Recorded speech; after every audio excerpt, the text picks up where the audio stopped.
नहीं बाज आ रहा चीन, फिर श्रीलंका में घुसने की साजिश। भारत ने फिर एक बार पड़ोसी देश श्रीलंका को बर्बाद होने से बचाया। भारत ने चीनी मंसूबों पर लगाई रोक, नहीं तो श्रीलंका की हालत और होती खराब।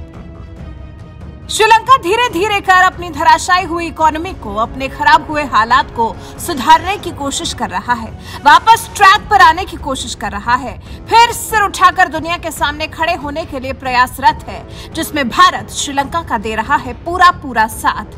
भारत लगातार अपने पड़ोसी के मुश्किल वक्त में उसके साथ कंधे से कंधा मिलाकर खड़ा है, हर मुमकिन कोशिश कर रहा है कि श्रीलंका के हालात ठीक हो जाए। ऐसे में फिर एक बार चीन ने जब श्रीलंका पर अपनी नजर गड़ाई, फिर एक बार श्रीलंका के खिलाफ साजिश रचने की कोशिश की, तो देखिए कैसे भारत ने श्रीलंका को बर्बाद होने से बचा लिया है।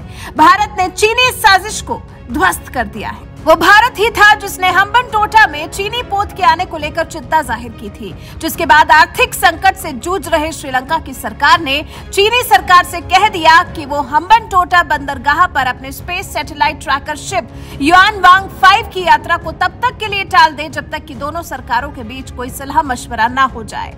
रिसर्च स्ट्रोक सर्वे पोत के रूप में नामित युआनवांग 5 को 2007 में तैयार किया गया था और इसकी क्षमता करीब 11,000 टन है। सर्वे पोत 13 जुलाई को चीन के जियानगिन शहर से रवाना हुआ था और वर्तमान में वो ताइवान के करीब है, जहां चीन अमेरिकी प्रतिनिधि सभा के स्पीकर नैन्सी पेलोसी के स्वशासित द्वीप का दौरा करने की अनुमति देने के लिए ताइपे के खिलाफ आक्रामक मुद्रा के रूप में लाइव फायर अभ्यास में जुटा हुआ है। अभी ये जहाज दक्षिण जापान और ताइवान के उत्तर पूर्व के बीच पूर्वी चीन सागर में है। कोलंबो में स्थित राजनयिकों के अनुसार श्रीलंकाई विदेश मंत्रालय ने पिछले महीने 12 जुलाई को मंत्रालय की तरफ से चीन के दूतावास को एक संदेश भेजा, जिसमें शिप युआनवांग 5 को पूर्ति उद्देश्यों के लिए हम्बनटोटा के बंदरगाह में एंट्री करने की मंजूरी दी गई थी। वहीं भारत ने चीनी पोत के आने से सुरक्षा को लेकर चिंता जाहिर की थी। ये रिसर्च सर्वे पोत समुद्र के तल का नक्शा बना सकता है, जो चीनी नौसेना के पनडुब्बी रोधी अभियानों के लिए बेहद जरूरी है।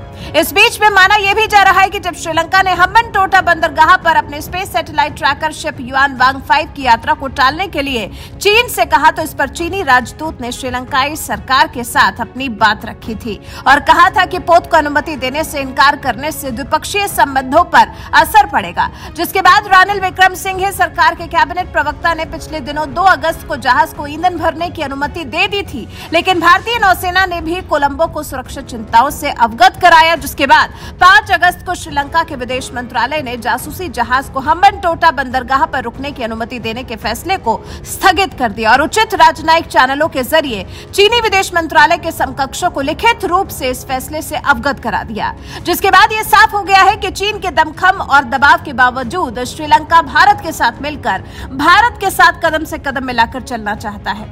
इस मुश्किल वक्त में जिस तरह से भारत श्रीलंका के साथ खड़ा रहा है, श्रीलंका भारत के इस आचरण का सम्मान करता है। श्रीलंका दरअसल अब चीन के साथ नहीं बल्कि भारत के साथ अपने संबंधों को मजबूती देना चाहता है। श्रीलंका पर चीन का 10% से ज्यादा विदेशी ऋण अभी बकाया है। इसी की धौंस चीन श्रीलंका को दिए रहता है, लेकिन ये बात भी जग जाहिर ही है कि आज जो श्रीलंका की हालत है उसके लिए जिम्मेदार खुद श्रीलंका तो है ही, साथ ही चीन का भी इसमें पूरा योगदान है। खैर, लेकिन अब जब श्रीलंका भारत के साथ है तो अब दोनों देश आगे साथ में उन्नति ही करेंगे और लगता नहीं कि अब चीन को अपने पास फटकने भी देंगे। वैसे भारत और श्रीलंका के साथ मिलकर चीन पर दबाव बनाने के इस फैसले को लेकर आप क्या कुछ कहना चाहेंगे? श्रीलंका और भारत ने मिलकर जिस तरह से चीन के गंदे मंसूबों पर फिर एक बार पानी फेर दिया है, उस पर आपकी क्या राय है? कमेंट कर हमें जरूर बताएं।